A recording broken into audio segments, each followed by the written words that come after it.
Moi. Mä en oo nyt yhtään varma, että mitä mä sanoisin tällä videolla. Mut mulla tuli vaan jotenkin tosi vahva fiilis tehdä tällainen video.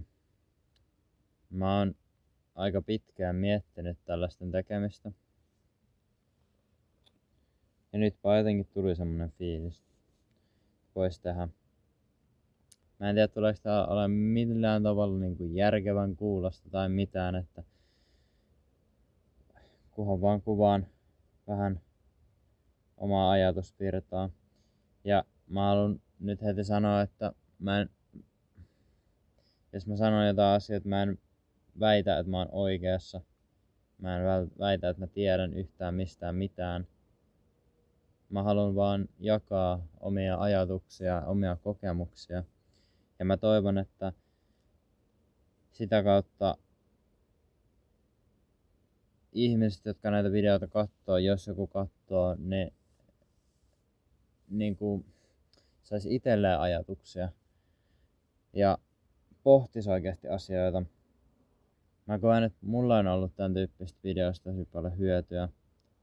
Tämmösiä videoita ei oikein oo suomen kielellä. Ja mä ajattelin, että ehkä mä voisin sit tehdä tämmösen. Ja ei siinä tavallaan oo kyllä mitään järkeä, koska en mä niinku... Mä laitan vaan itteni tavallaan haavoittuvaiseen asemaan, kun mä jaan itsestäni jotain henkilökohtaista sosiaalisessa mediassa, niin että kuka vaan voi nähdä sen.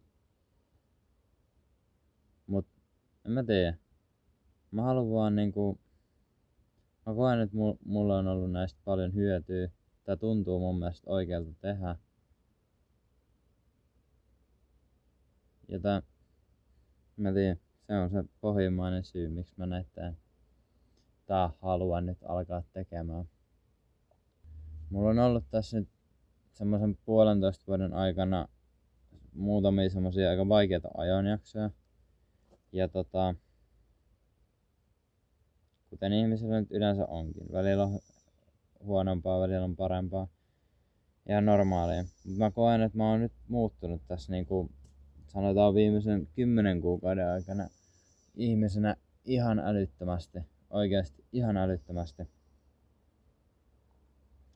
Sitä ei välttämättä sitä muutosta ulkopuolella ainakaan nyt vielä näe. Mä tiedän, se on vielä ihan älyttömän kesken. Mä tiedän, mä tuun muuttuu tästä vielä tosi paljon kaikkea. Mutta mä ite huomaan sen tosi hyvin nykyään. Ja osa syynä sille muutokselle ja ehkä se mistä kaikki alkoi oli tämmöiset videot, jotka laittoi mut nimenomaan ajattelemaan. Ja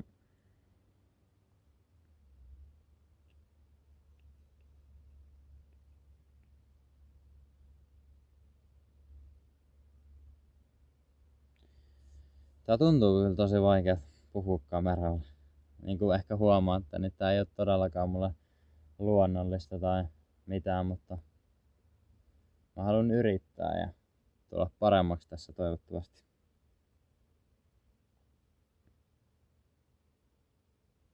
Aivot kanssa jotenkin tosi paljon pätkii tässä, että tuntuu, että on ihan solmussa ja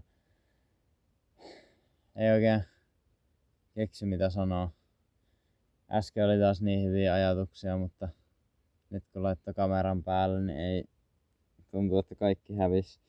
Nyt tän kevään, kun mä sanoin, että mä oon muuttunut tosi paljon, niin tän kevään sen on varsinkin huomannut tosi hyvin, koska musta tuntuu, että mä oon ollut tänä keväänä onnellisempi kuin mä oon ikinä ollut ihan heittämällä. Ja se onnellisuus ei johdu siitä, että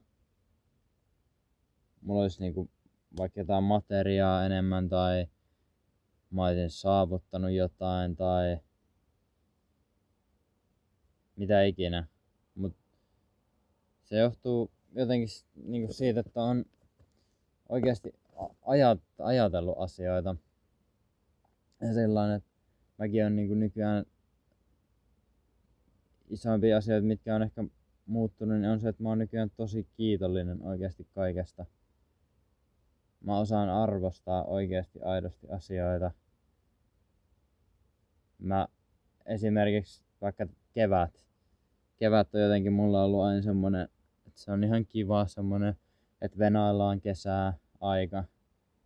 Mut nyt tänä keväänä jotenkin kevät on tuntunut ihan älyttömän kauniilta, uskomattomalta.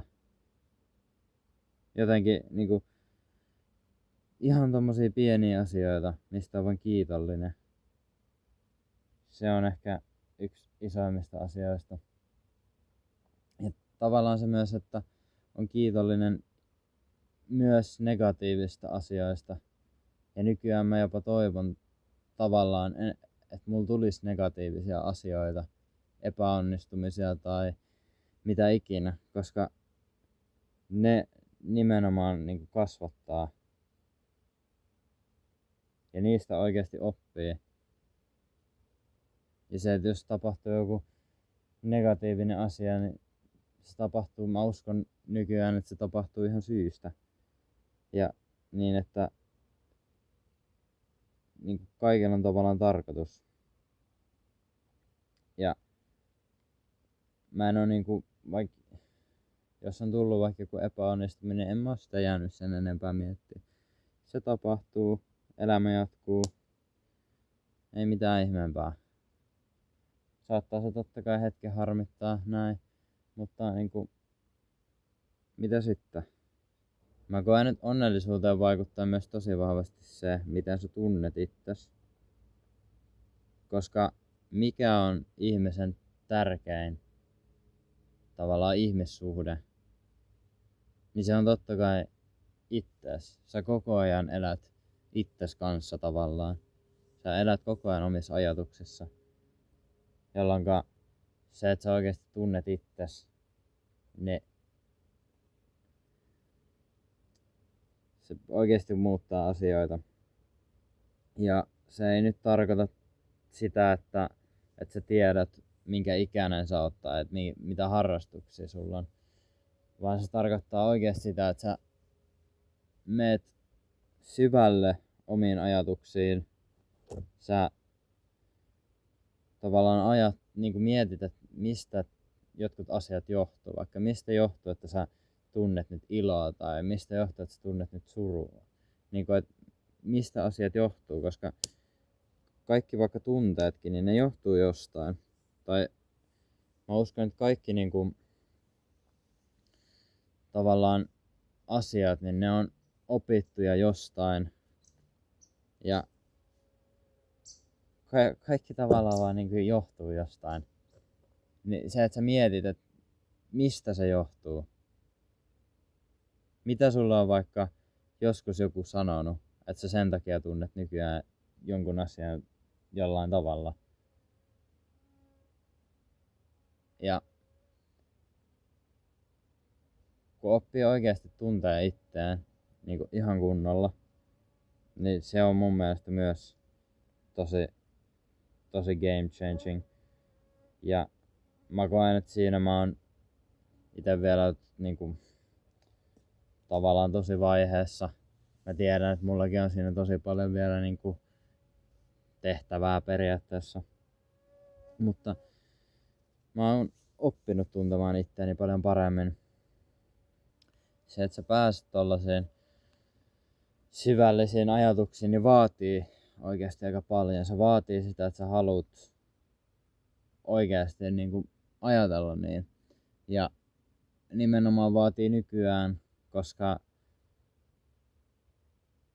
varsinkin nuoret, jotka nyt on kasvanut iPadit kädessä ja muuta, niin se on tavallaan vaikeaa, jos sä joudut olemaan omien ajatusten kanssa ilman, että sä saat mistään semmoista nopeata dopamiinia tai mitään, niin mä tiedän, että se on vaikeeta. Ja se vaatii tietynlaista pientä itsekuria myös.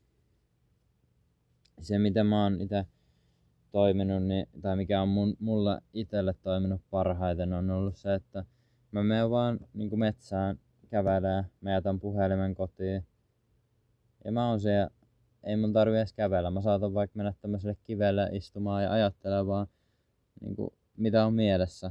Ja se on oikeasti tosi paljon helpottanut.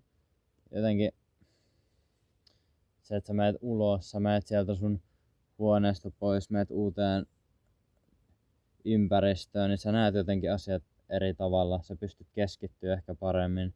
Sulla ei ole sitä puhelinta lähellä. Luonto nyt on ihan tutkittu, että luonto rauhoittaa ja mitä ikinä laskee verenpainetta ja muuta.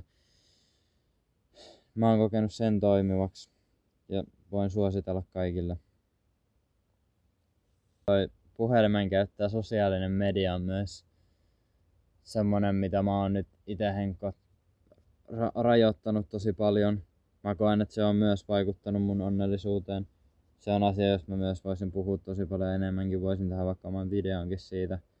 Niin ehkä mä en sitä nyt jaksa avata sen enempää, mutta mä koen, että sekin on tosi merkittävä osa sitä, miksi vaikka nykynuoret voi niin pahoin sosiaalinen media. Mutta joo. Joo, nää hyttyset alkaa syömään mua täältä elävältä, niin ehkä mä voisin lopetella. Mä en tiedä, oliks tää nyt millään tavalla järkevä. Saiks mä mitään fiksua sanottua? Ei mulla ollut mitään periaatteessa plääniä, mitä mä sanoin vaan mitä tuli mieleen. Ja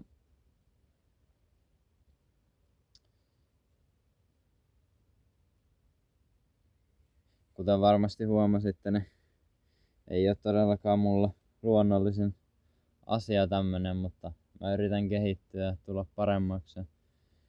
Toivon, että edes joku tykkäs, edes yksi ihminen. Sekin riittäis mulle. Se olisi enemmän kuin bueno. Mut joo.